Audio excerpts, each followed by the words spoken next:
हो, चाहे volunteer teachers का आंदोलन हो, चाहे नूरपुर में आर्य कॉलेज जो लड़कियों का उसको सरकारी करने का आंदोलन हो, चाहे बेरोजगारों का आंदोलन हो, चाहे किसानों का आंदोलन हो, जो आंदोलन मैंने हाथ में लिया उसको रास्ते में मरने नहीं दिया है, उसको निर्णायक मोड़ तक जीत के ही छोड़ा है, चाहे उसके लिए मुझे कितने भी जेलें क्यों ना भुगतनी पड़ी। अनेकों बार मैं जेलों में गया हूं। जो सरकारें अपमान करती थी, मजाक उड़ाती थी, जब मैं जेलों में रहा हूं और जनता का समर्थन मिला है, वही सरकारें चाहे वीरभद्र सिंह की हो, चाहे दूसरी सरकारें हो, आखिर में झुकी और मांगे माननी पड़ी। आज मैं जानता हूं ये 300 दिन की कहानी ये आसान नहीं है। मजाक उड़ाना आसान है। मैं सबको कहता हूं जो हमारा मजाक उड़ाते हैं, अपमान करते हैं, मित्रों एक हफ्ता तो मेरे साथ फतेहपुर के धरने में बैठ जाओ, आपको मालूम हो जाएगा धरना क्या होता है। मैंने यही तो जवाब दिया कि मैं उनसे उम्मीद करके एग्रीमेंट करके आया नहीं भाई। जवाब देना चाहता हूँ इसका। आप इतना बड़ा क्वेश्चन कर्मचारियों पे लगा रहे हैं कि कर्मचारियों का साथ नहीं मिला। आप इसका रिजल्ट कंपैरिजन करेंगे पिछले इलेक्शन से और इस इलेक्शन से। ये ठीक है कि जब वोट देने की बारी आती है तो कर्मचारी दौड़ों में बढ़ जाता है, लेकिन जो धीरे धीरे परिस्थितियां बदल रही हैं, आप डॉक्टर साहब का इस बार का रिजल्ट और पिछला रिजल्ट देखिए, और कहीं ना कहीं कर्मचारियों के मन में ये भी था कि डॉक्टर साहब जो धरना दे रहे हैं वो खुद को सर्वाइव करने के लिए दे रहे हैं, लेकिन उसके बाद भी जब जो डॉक्टर साहब हारे और उसके बाद भी डॉक्टर साहब आज भी धरने पे बैठे हैं, तो आज जो कर्मचारी डॉक्टर साहब को सपोर्ट नहीं कर पाए तो उनके मन में कहीं ना कहीं अब ये चीज आएगी। आज नहीं तो कल उनकी मांगे माननी होंगी। वो भी तो एनपीएस में आ रहे हैं। कुल जोड़ के मैंने अंदाजा लगाया है बहुत जल्दी 1,20,000 की संख्या 2 लाख से ऊपर जाने वाली है, और 2027 में तो इतनी रिटायरमेंट है कि 2027 के बाद तो ओपीएस वाले इन्हें गिने रह जाएंगे, बाकी 100% एनपीएस है। और एनपीएस कर्मचारियों में चपड़ासी से लेके आपके प्रशासन के अधिकारी, एसडीएम, डीसी, और कुछ समय के बाद जो चीफ सेक्रेटरी हिमाचल का होगा वो भी एनपीएस का होगा। मैं एक बात आज कहना चाहता हूं, लोग जुडिशरी से डरते हैं, डरना नहीं चाहिए। संविधान है, उनको भी पद दिए हैं, लेकिन भारत सरकार ने, राज्य सरकारों ने एक चाल चली है। मैं शुरू में कहा 3 अंग संविधान के, विधायिका, कार्यपालिका, न्यायपालिका। विधायिका कानून बनाती है लेकिन लागू करती है दूसरों पर, अपने ऊपर लागू नहीं करती है। कर्मचारी मित्रों की मांग जायज है। अगर एनपीएस इतनी अच्छी है तो सबसे पहले एमएलए एमपी अपने ऊपर लागू क्यों नहीं करते? अपने आप क्यों ओपीएस ले रहे हैं, एनपीएस क्यों नहीं लेते? अपने ऊपर लागू नहीं है। और दूसरी चाल चली है कहीं जुडिशरी फैसला ना हक में दे दे। इसलिए मित्रों आपको जानकर हैरानगी होगी, भारत की जुडिशरी पर भी यह फैसला लागू नहीं है।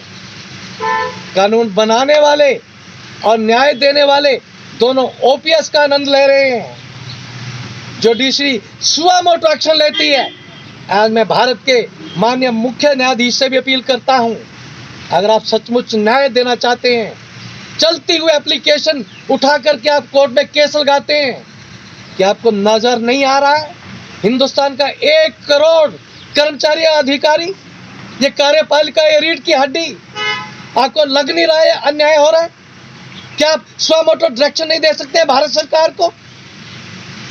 आप पर भी कल का आरोप लगेगा, जैसे विधायिका ने अपने लिए सुविधा रखी, ऐसे आप भी सुविधाओं के लोभ में गुलाम थे, पंगु थे, गुंगे और बहरे थे, आपने भी न्याय नहीं दिया है। आज पूरे हिमाचल प्रदेश में इस आंदोलन को लेके जाऊंगा मैं। इसको जन समर्थन जुटाना है।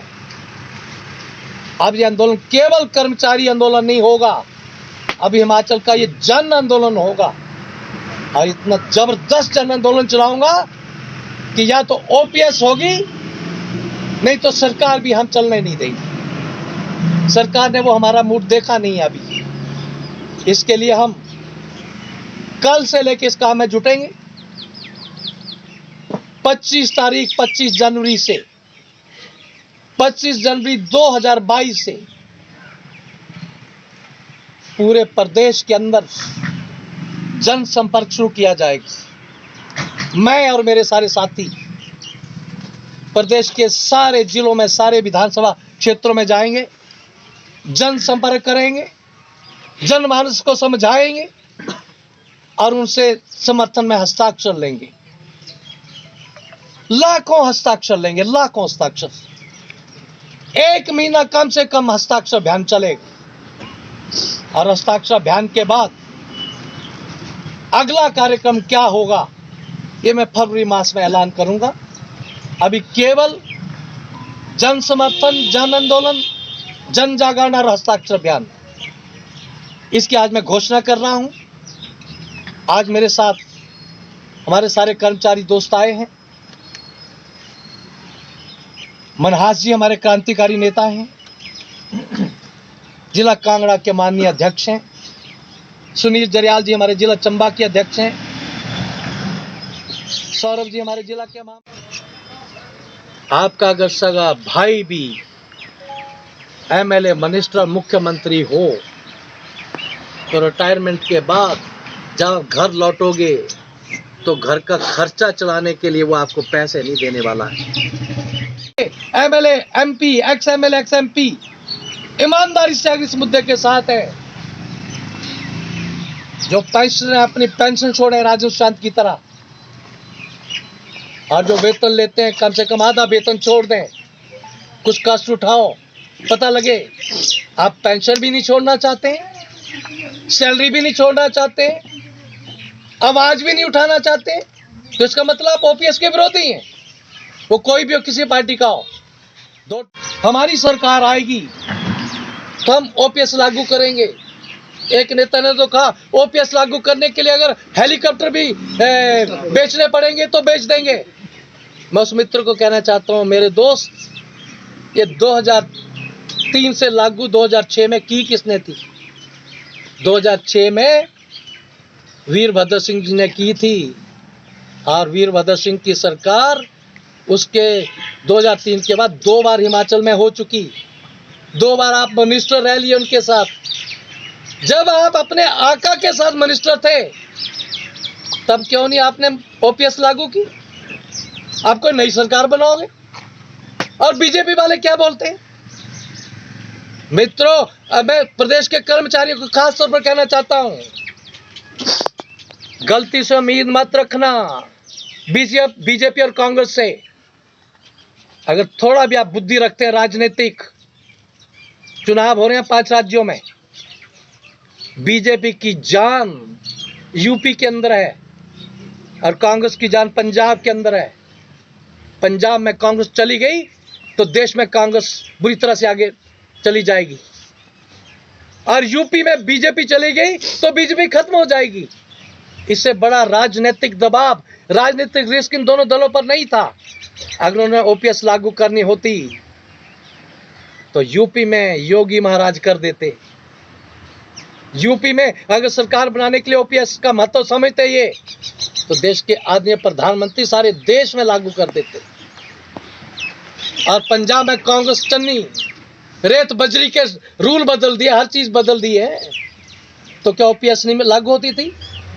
इतने संकट में भी अगर बीजेपी कांग्रेस वालों ने ओपीएस लागू नहीं की तो नहीं लागू होगी। नेता हो गए हैं। मैं आपसे आज ये साफ बात कहना चाहता हूं, कर्मचारी मित्र मेरे पास हैं, इनको भी थ्रेट आ जाएंगे आज। आप क्यों गए, कैसे गए, क्या थ्रेट करेंगे? ट्रांसफर ही करेंगे। मैंने पहले भी कहा था, आज भी कह रहा हूं, हमारे किसी कर्मचारी, नेता कर्मचारी की अगर ट्रांसफर करती है सरकार, आप एक पैसा मत खर्चना, ट्रांसफर ऑर्डर मेरे पास देना, मैं स्टे लेके आऊंगा हाई कोर्ट से जाकर। इससे ज्यादा तो मैं कुछ नहीं कर सकता हूं। आपकी ट्रांसफर की जिम्मेवारी मैं ले रहा हूं, नौकरी से निकाल नहीं सकते हैं। अरे मधुकर का इतिहास दोहराओ, वो इतिहास था कर्मचारी नेताओं का। राजनेता ऐसे डरते थे। आज मुझे फख्र है, हमारे सारे कर्मचारी नेता अगर आए हैं यहाँ पर तो दमखम के साथ आए हैं। मैं इनका द्वारा फिर स्वागत करता हूं। और जैसे मैंने ऐलान किया, प्रदेश में आंदोलन फैलेगा कल से लेके मैं तुरंत पूरे प्रदेश के दौरे पर जा रहा हूं, हमारी साथी जाएंगे। जन समर्थन, उसके लिए जनसंपर्क, जन जागरण, हस्ताक्षर अभियान, ये पहला कार्यक्रम हमारा है। एक धरना यहाँ है, जल्दी सलाह करके जिला कांगड़ा के अंदर बहुत जल्दी में दूसरा धरना डिस्ट्रिक्ट हेडक्वार्टर, जिसको कि दूसरी राजधानी कहा जाता है हिमाचल की, वो धर्मशाला भी चालू कर रहा है। दूसरा धरना, इससे बड़ा धरना धर्मशाला में चालू होगा और आज से ऐसे पूरे प्रदेश में फैलेगा। आप सबका, जितने हमारे नेताएं हैं, साथ गुलेरिया जी भी हैं, आप सबका बहुत बहुत धन्यवाद और मीडिया के भाइयों का भी बहुत बहुत स्वागत। हमसे जुड़े रहने के लिए हमारे YouTube चैनल को सब्सक्राइब करें और नई वीडियो की नोटिफिकेशन के लिए बेल आइकॉन को दबाएं। अगर आप ये वीडियो Facebook पर देख रहे हैं तो लाइक जरूर करें और ज्यादा से ज्यादा शेयर करें। इसी तरह के और भी अपडेट्स के लिए फॉलो करें हमारा Instagram पेज himachal.kshri।